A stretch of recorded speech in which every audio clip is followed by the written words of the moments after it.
சபை நூற்றுவே ஆயிரத்தில் ஒன்னாம் புலவே மூத்த குடி தாதா குருவே உண்டென்றால் உண்டு இல்லை என்றால் இல்லை இப்பேற்பட்ட தெய்வீக திட்டத்தின் முன்பாக அடியே இந்த இடத்தை தெரிவித்து வந்திருக்கிறேனே யாராக இருக்க முடியும்?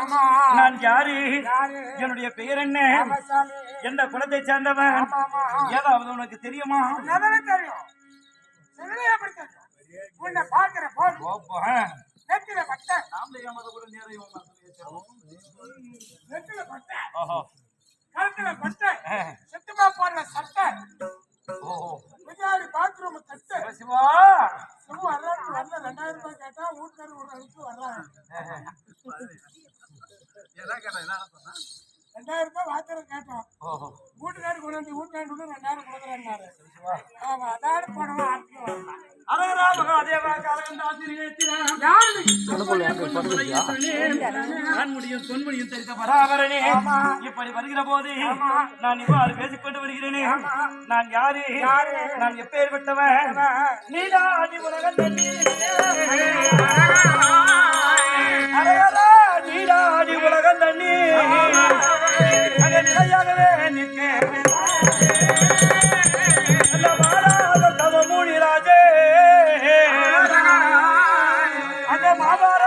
சொல்ல அங்கே ஏதாக எழுதும் வந்தே எழுத்தானை கூறுவோம்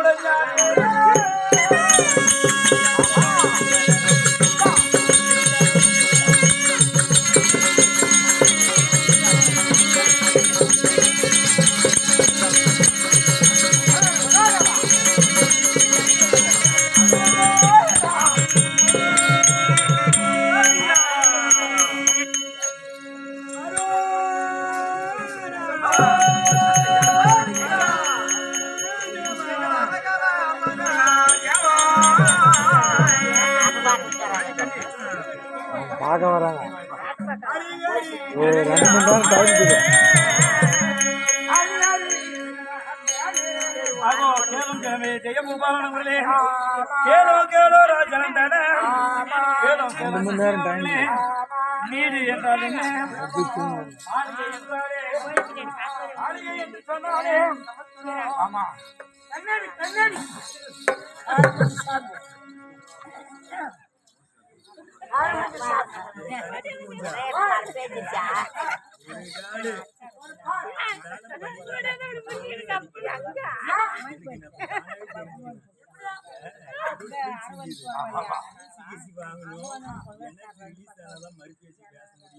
அதுக்கு நீ பக்கத்துல இருந்து அரகர மகாதேவா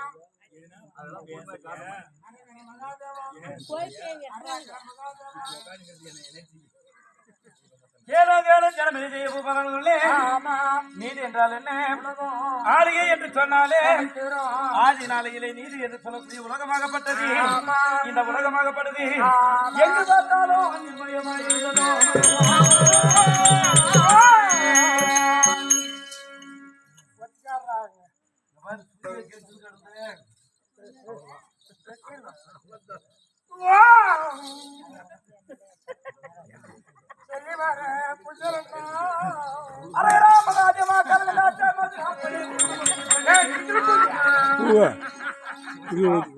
அபச்சாரம் பிடித்தவனே சிவபெருமானை கோரி அரகரா அரகரா அரகரா என்று சொல்லி போது என்னை அபச்சாரமான வார்த்தை பேசக்கூடிய நேரம் அது அழிந்து போக வேண்டும். கீழே போட்டி நான் போற போட்டி போறேன் என்ன கீழே கம்பி போடியா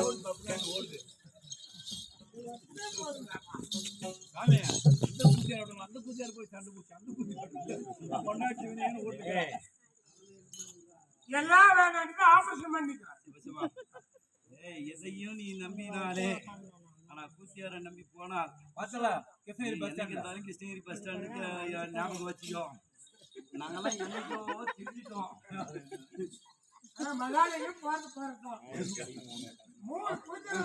இவ்வாறு போகக்கூடிய நேரம் உலகமாகப்பட்டது எங்கு பார்த்தாலும் நீர்மயமாக இருக்கிறது.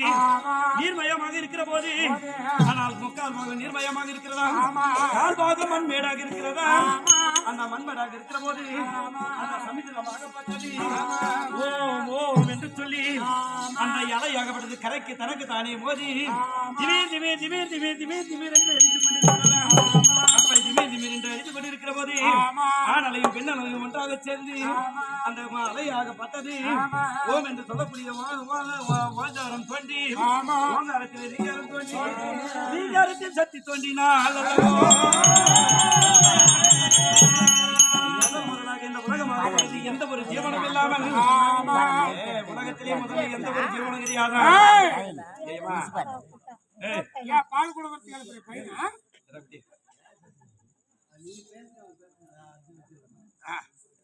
அந்த பக்கம் திரும்பி பேசலாம். நாங்க நிறுத்திடுவோம்.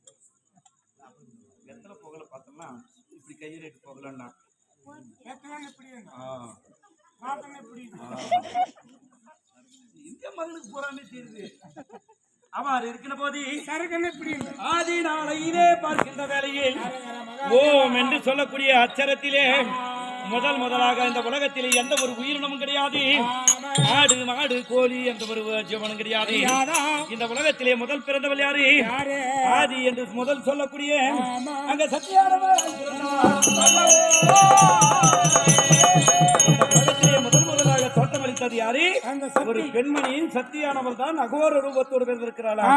அப்படி அகோர ரூபத்தோடு பிறந்திருக்கும் போது அந்த காம குரோத மத மாத்திரம் என்று சொல்லக்கூடிய அனைத்து ஆசையும் இருக்கக்கூடிய எவ்வர்ண பருவத்தோடு அகோர உருவத்தோடு கண்கள் முக்கண்ணோடு அங்கே சத்தியானவன் பிறந்தான். அப்படி சத்தியானவன் முதலாக தோற்றமளிக்கிற போது 4 திக்கும் ஓடுகிறாளா, 4 திக்கும் பார்க்கிறாளா. அங்க பார்க்கிற போது எனக்கேற்ற கணவன் வேண்டும், என்னை மனமுடிக்கக்கூடிய கணவர் வேண்டும். இந்த கணவர் இருந்ததை உண்டான இந்த உலக பிரபஞ்சத்தையும் ஒப்பனை செய்வதற்கு வேண்டும் என்று அந்த நேரத்தில் சத்தியானவள் ஓடுகிறாளாம். எங்கு பார்த்தாலும் ஒரு எறும்பு கூட ஊற கிடையாதா. அந்த நேரத்தில் என்ன செய்தால், இறைவா எனக்கேற்ற கணவர் வேண்டும், எனக்கேற்ற கணவர் வேண்டும். அப்படி என்று அந்த சத்தியானவள் என்ன செய்தால், ஒரு பிடி மண்ணை கொண்டு அந்த தன்னுடைய கரையிலே கடற்கரையிலே ஓம் என்ன சொல்லக்கூடிய அந்த அச்சரத்தை சொல்லி ஓம் ஓம் என்று சொல்லி அந்த அச்சரத்தை சொல்கிற போது முதல் பிள்ளை பிறந்ததாம். அந்த முதல் பிடி மண்ணிலே ஒரு பிள்ளை பிறக்கிற போது ஆண் மகனாக பிறந்திருக்கிறது. பிறந்த உடனே அம்மா என்று எழுதுவான். நம்மளுக்கு தேவை கணவர் வேண்டும் என்று இந்த மண்ணுக்கு உயிர் கொடுத்து பொம்மையாக செய்து பிறகு வச்சோம். பிறகு வைத்த உடனே அம்மா என்று அழைத்தவர். அம்மா என்று அழைத்த உடனே ஆனால் இந்த உலகத்திலே ஒரு பெண்ணாக பிறந்ததை உண்டானால் ஆனா குழந்தையை பெற்றிருக்க வேண்டும். அப்படி குழந்தை பெறாதவள் இந்த உலகத்திலே அவள் எப்பேற்பட்டவளாக இருக்க வேண்டும். மலடி கொட்டி இப்படி உலகம் எல்லாம் பேச வேண்டும். அப்படி என்று ஆதி நாளையிலே சாபம் கொடுத்தாராம். இது நாம கொடுத்தது கிடையாது. இந்த மலடி கொட்டி இந்த மாதிரி புள்ள பேக்காதவ அப்படி என்று சொல்லி ஆதி நாளையிலே தேவர்களாய் விளையக்கூடியவர் சத்தியானவள் பிள்ளையை பெற்றவளுக்கு தாயாக ஒரு தாயினுடைய தாய் என்று அழைக்க வேண்டும். பிள்ளை பெறாதவளை மலடி என்றும் கொட்டி என்றும் அப்படி என்று சொல்லி அழைக்க வேண்டும் என்று சொல்லி உலகத்திலே சாபம் கொடுத்தாராம். அப்பேற்பட்ட உண்மை உத்தமையானவன் பிள்ளை பிறந்து விட்டது என்று சந்தோஷத்துடனே ஆற்றங்கரை ஓரத்திலே அரச மரத்தடியிலே நீ அமர வேண்டும் மகனே அப்படி என்று அமர செய்து விட்டு இரண்டாவது பிடி மண்ணை கொண்டு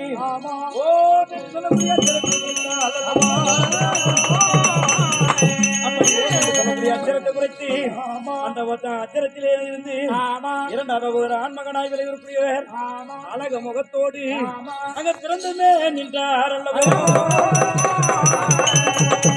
அப்படி பிறந்தவுடனே வாருங்கள் சாமி என்று சத்தியானவள் ஓடுகிறாளாம். அப்படி ஓடி வருகிற போது தங்கா தங்கா என்று சொல்லி அங்கே தங்கா என்று உறவை கொடுத்து விட்டாராம். சரியா ஏன் கணவர் வேண்டும் என்று அந்த காளியாப்பட்டவள் உயிர் கொடுத்தெழுப்பினார். முதல் பிள்ளை அம்மானு அழைத்து விட்டது. இரண்டாவது ஒரு குழந்தை பிறந்து தங்கா என்று அழைத்தது. இரண்டாவது தங்கா என்று அழைத்தவுடனே ஒரு பெண்ணாக பிறந்தது உண்டான அண்ணன் தம்பி உறவு வேண்டும். நாளை தினத்திலே ஒரு பிள்ளையை பெற்றாலும் ஒரு பிள்ளையை ஈன்றெடுத்தாலும் ஒரு பிள்ளை பருவத்திற்கு வந்தாலும் தாய் மாமன் உறவாகப்பட்டது இருக்க வேண்டும். என் பிள்ளைகளுக்கு தாய் மாமனாக இருக்க வேண்டும். அப்படி என்று சொல்லி 7 மலைகளை அளந்து பார்த்தாலாம். 7 மலைக்கு மீதாக எம்பாருமானே நீ அமர வேண்டும். அப்படி என்று அங்கே யாரை அமர வைத்தால்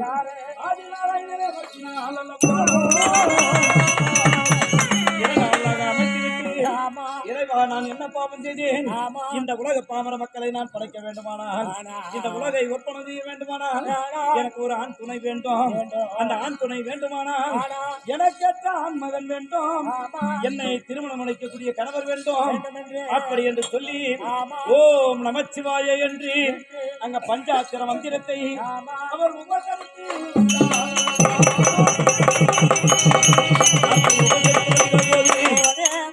எவர் பருவத்தோடு ஒரு பெண்ணை மணக்கக்கூடிய வயதோடு அங்கே எழுந்து நிற்கின்றாராம். எவர் பருவத்தோடு பெண்ணே என்று நிற்கின்றாராம்.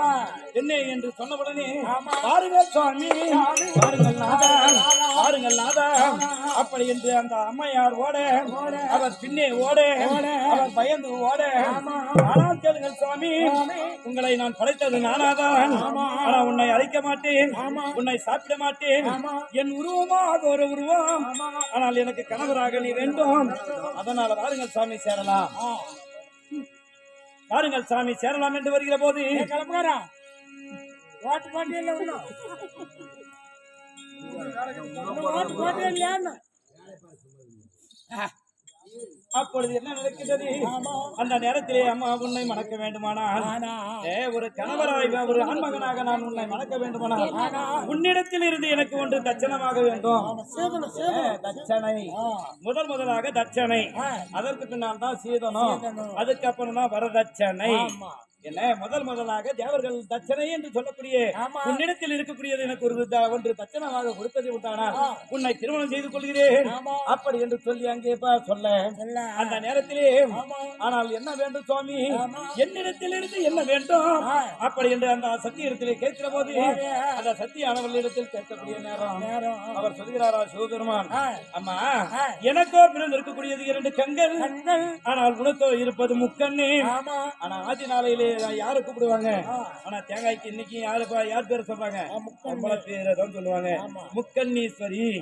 ஆனா அந்த பெண்ணிடத்திலே இருந்து சத்தியவன் இடத்தில் இருக்கக்கூடிய 3 கண்ணிலே இருக்கக்கூடிய நெற்றிக்கண்ணை எனக்கு தச்சமாக கொடுத்ததை உண்டான உன்னை மனம் முடிக்கின்றேன் என்று சொல்லி அங்கே சிவபெருமான் கேட்க, அப்படியே எடுத்துக் கொள்ளுங்கள் சுவாமி என்று அந்த இடத்துல சொல்ல, அந்த நெற்றிக்கண்ணை பிடுங்கி அந்த பொருத்துகிற போது அந்த உதிரமாகப்பட்டது தெரிந்து வருகிறதா.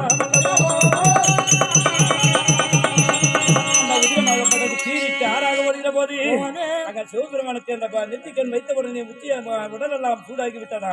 அந்த சூடாக இருக்கிற போது, இந்த உஷ்ணமாக இருக்கிற போது இந்த விரலை வைத்து அந்த உதிரத்தை அழித்து பிடித்தாராம்.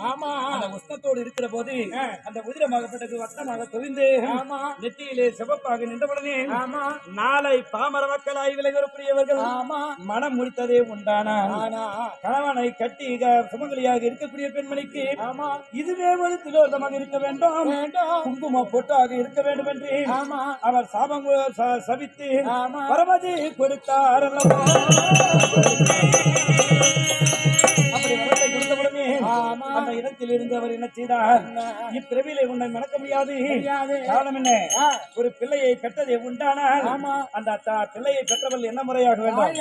ஆனால் நீ என்னை இயன்றவர், நீ பொம்மையாக செய்திருந்தாலும், நான் உன் வயதிற்கு மூத்தவளாக இருந்தாலும், ஆனால் நீ என்னை பெற்றவளாக வேண்டும். அதனால் இப்பிறவில் உன்னை மனது முடிக்க முடியாது அப்படி என்று சொல்லி அந்த நெற்றிக்கண்ணிலே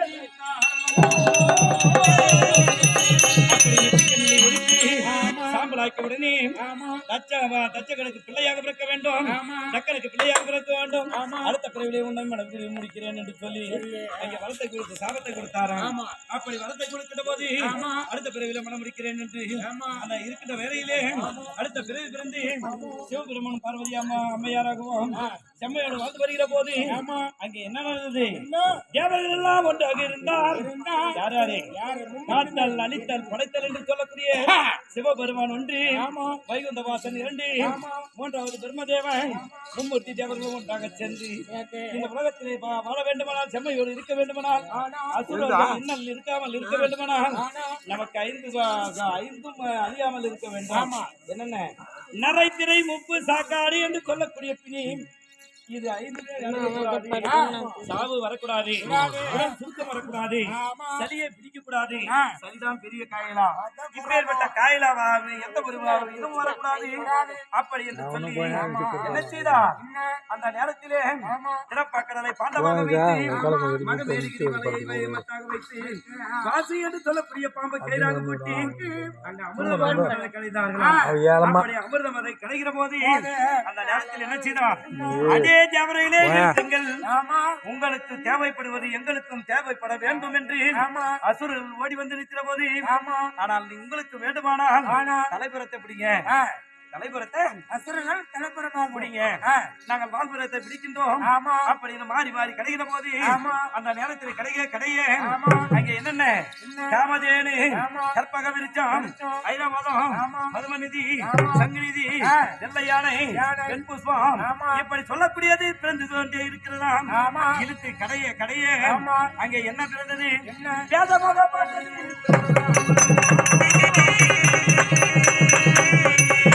அந்த வேதமாகப்பட்டது ஆமா யுக்தி, ஆமா யஜு, சமம், ஆமா அதர்வனம் என்று சொல்லக்கூடிய ஆமா அங்க வேதமாகப்பட்டது பிறந்தவுடனே ஆமா அதை பார்க்கின்ற போது இது தேவர்களுக்கு உகந்ததாக இருக்கிறது. அப்படி என்று என்ன செய்தார்? பிரம்மதேவனிடத்திலே அப்படி பிரம்மதேவனிடத்தில் கொடுக்க பிரம்மதேவனை என்ன விட்டு ஆனால் கேளும் பிரம்மதேவனே இதை பாராயணம் செய்ய வேண்டுமானா என்ன செய்ய வேண்டும்? ருக்கை ஓத வேண்டும். ருக்கு யஜுர் சமம் என்று சொல்லக்கூடிய மூன்றையும் பாராயணம் செய்ய அதர்வன வேதத்தை பாராயணம் செய்யக்கூடாது. அப்படி என்று சொல்லுகிற போது அந்த நேரத்தில் என்ன செய்தார்? அதர்வன வேதத்தை பாராயணம் செய்தார். அப்படி அதர்வன வேதத்தை பாராயணம் செய்ய அங்கே நாசி என்று சொல்லக்கூடிய மூக்கு துவாரத்தின் வழியாக அங்கே சோமுகா சூரன் பிறந்தான். பிறந்தவுடனே அந்த பிரம்மதேவனை முயற்சியாக்கிவிட்டு பிரம்மன் கையிலே இருக்கக்கூடிய வேத புத்தகத்தை களவாடி சென்று சிறப்பாகவே மறைந்து அந்த மனிதனுடன் என்ன செய்தார்? அசையக்கூடிய பொருள் எல்லாம் அசையாமல் போய்விட்டது. ஊறக்கூடிய பொருள் எல்லாம் ஊறாமல் போய்விட்டது. நடப்பினை நடக்காமல் போய்விட்டது. இலை மரம் செடி கொடி எதுவுமே அசையாமல் போய்விட்டதா. அப்பொழுது என்ன செய்தார்? தேவர்கள் எல்லாம் பார்த்து அங்கே நந்திகேசவன் இடத்தில் சொல்ல நந்திகேசவன் சிவபெருமான் இடத்தில் உரைக்க அந்த சிவபெருமான் என்ன செய்தார்? மகாவிஷ்ணு இடத்திலே உரைக்க மகாவிஷ்ணு பிரம்மதேவனை வந்து பார்க்க அங்கே பிரம்மதேவன் மூர்த்தியாக கிடக்கின்ற வேளையிலே என்ன நடந்தது என்று அவர் ஆலோசனை செய்கிற போது அவர் ஞானத்திலே தெரிகிறதா சோமகாசுரன் அந்த பிரம்மதேவனை மூர்த்தி சாய்க்க விட்டு வேத புத்தகத்தை களவாடி கடலிலே மூழ்கி இருக்கிறான். இவனை என்ன செய்வது என்று சொல்லி இவனை எப்படியாவது கொல்ல வேண்டும் என்று செயல்கண்டை உருவத்தை கொண்டு அந்த திறப்பாகலே குதித்தாராம். அப்படி குதிக்கின்ற வேளையிலே சோமகாசுரனுக்கு கடல் தள்ளி கால் கடுங்காலுக்கு தான் வருகிறதாம். கடல் மீனாகப்பட்டது கடுங்கால அளவுக்கு தான் இருக்கிறதா. அந்த நேரத்திலே மீனாகப்பட்டது ஆதி நாளையில வளவலன் இருந்ததாம். அதுக்குதான் ஆறாளுன்னு சொல்லுவாங்க. ஆனா இன்றைய தினத்தில் செயல்கண்டை என்று சொல்லக்கூடியதுக்கு உடல் எல்லாம் சொரதுறுப்பை ஏற்படுத்தி அந்த காலை கிழித்த உடனே இன்னும் என்று தண்ணிலே மூழ்கி பறிக்கிற போது அந்த நேரத்திலே பெருத்த உருவத்தை கொண்டு மகாவிஷ்ணு மாணவர் உருவத்தை மாற்றி அந்த சோமகாசுரனை மடித்தார் அல்லவோ.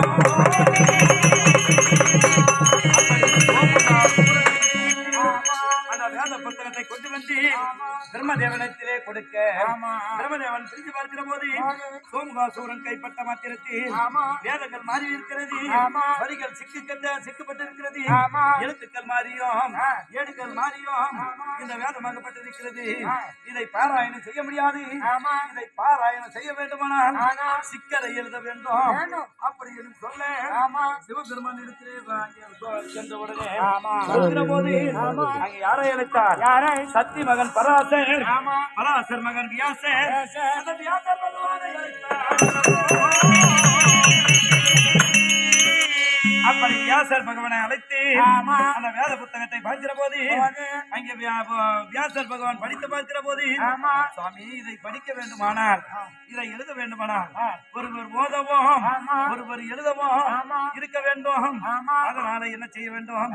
விநாயகப் பெருமானை அழைத்து வந்து அமர செய்து அங்க இமயவரி மலையை ஏடாக கொண்டு வியாசர் சொல்ல விநாயகப் பெருமான் எழுத வரி வெறியாகவும் அவர் அப்படி எழுதி வருகிற போது அந்த நேரத்தில் என்ன நடந்தது? 5 வரிகளுக்கு இடம் இல்லாமல் போய்விட்டதாம். 5 வரிகளுக்கு இடம் இல்லாமல் போனவுடனே அந்த நேரத்தில் என்ன செய்தார்? சிவபெருமான் கண்களை முடிவோம் நமச்சிவாய நமச்சிவாய என்று சொல்லி அவர் தியானத்திலே அமர்ந்து கொண்டிருக்கிற போது 4 வரிகளை 4 வேதமாகவும் 5வது வரியாகப்பட்டது 5ஆம் வேதம் அர்ஜுன தபசி என்று சொல்லக்கூடிய நாடகத்தை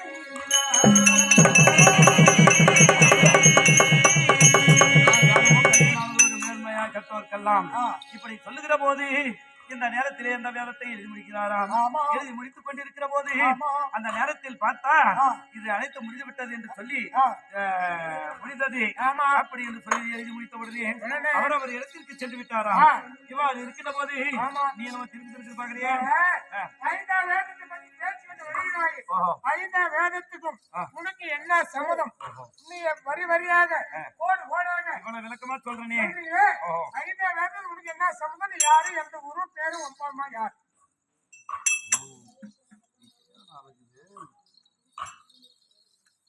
நான் யார் என்று விளக்கம் இல்லைன்னா வாசவாயின் வந்து கால வைக்கிறோம்.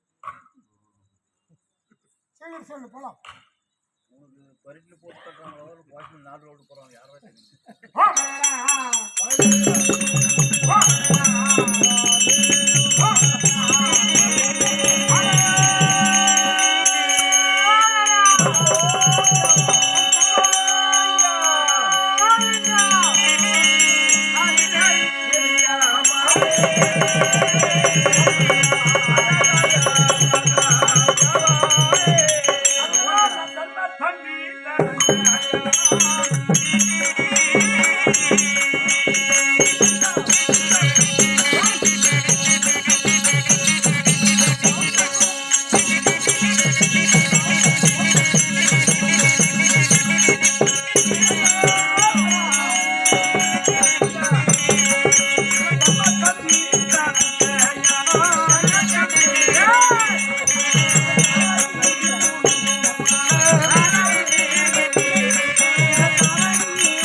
சிசினவர்களே, ஆனால் நாங்கள் யாரு?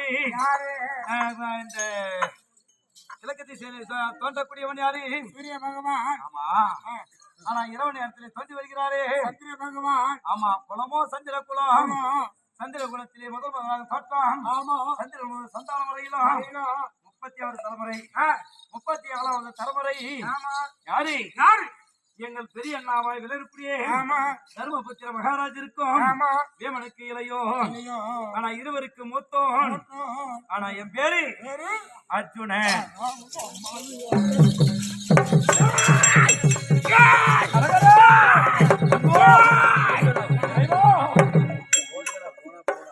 ஏய் அம்மாளி வாத்தாய் சித்தாய் பையே தாய் அவன் பாஸ் சும்மா போயா ஏத்திட்டு போறான்டா. மூச்சுக்கு முன்னொரு டைம் நானும் கேக்குறேன். அர்ஜுனன் சொல்லுகிறாய் அர்ஜுனுடைய அலை என்ன ஏய் இப்படி வா சிவா சிவனை மட்டும் கூப்பிடாத நான் கேட்டேன் சாமி, உம்மால மொத்தம் டவுனுக்குள்ள சும்மா ஏத்தி போகணும். நான் சொல்றேன் இவங்க அம்மால சொந்தக்காரன் ஊருக்கு போனா சும்மா ஏத்தி போறேன். வந்து சித்தி கூட கொடுக்கூடாது. சிவனை மட்டும் திருப்பி கூப்பிடாத அரேரா மகாதேவா 2000 ரூபாய் கேட்டு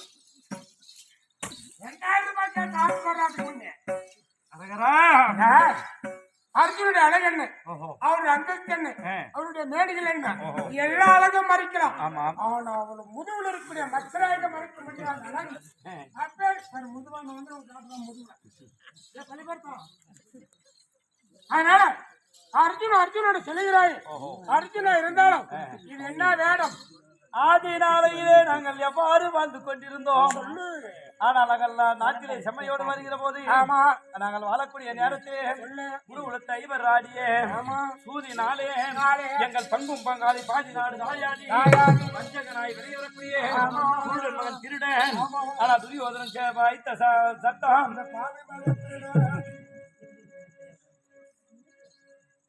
எங்களை சூதினால் பகடையாடி நாடு நகரவனா தோற்க செய்து எங்களை காடே வனவாசம் ஓட்டி வைத்தான் ஈராறு 12 ஊர் அங்குள்ள பிரகாரம் பாதி நாடு என்று சொல்லி எங்களை கானகமே ஓட்டி வைத்தான் அப்படி ஓட்டி வைக்கிற போது முதல் சூரியவனம் இரண்டாவது ராமரிசிவனம் மூன்றாவது முருக மகரிசிவனம் நான்காவது கால மகரிசிவனம் ஐந்தாவது சைந்தவனம் ஆறாவது காமதேவ பருவம் ஏழாவது கந்திர பருவம் எட்டாவது குருபரிசிவனம் ஒன்பதாவது ரோமரிசிவனம் 10வது பாலைவனமே வருகிற போது அந்த 10வது பாலைவனத்திலே வரக்கூடிய நேரம் அந்த நேரத்திலே ஆனால் ஒவ்வொரு வனத்திலும் காரக்கனி சூரக்கனி சொந்தக்கனி என்று சொல்லக்கூடிய காய்கனியை சாப்பிட்டு வந்தோம் அப்படி சாப்பிட்டுக் கொண்டு வருகிற போது ஆனால் 9 வனத்திலையும் சாப்பிட்டு உயிர் வந்தோம் ஆனால் 10வது பாலைவனத்திலே பார்க்கிற போது படுக்க வட்ட பாறை கிடையாது வாய்க்கால் பஞ்சமத்தை கிடையாது குடிக்க துணை தண்ணீரும் கிடையாது காய்கனிகள் சாப்பிடவும் கிடையாது அதனால் பார்க்கிற போது அண்ணா என்ன செய்வது என்ன இந்த 10வது பாலைவனத்தை பார்க்கிற போது எங்கு பார்த்தாலும் மணல் மேடாக இருக்கிறது ஈச்சங்காலாக இருக்கிறது எவ்வாறு நம்ம ஒருவரிடம் காலம் கழிப்பதென்ன அப்படி என்று பேமசேனன் கேட்க அந்த நேரத்திலே என்ன செய்தான் தம்பி ஒருவருடைய எப்படியாவது கழிக்கலாம் நம்மை காக்கக்கூடிய கடவுளை வணங்கலாம் அப்படி என்று நாங்கள் வணங்கக்கூடிய தெய்வம் போது அந்த 10வது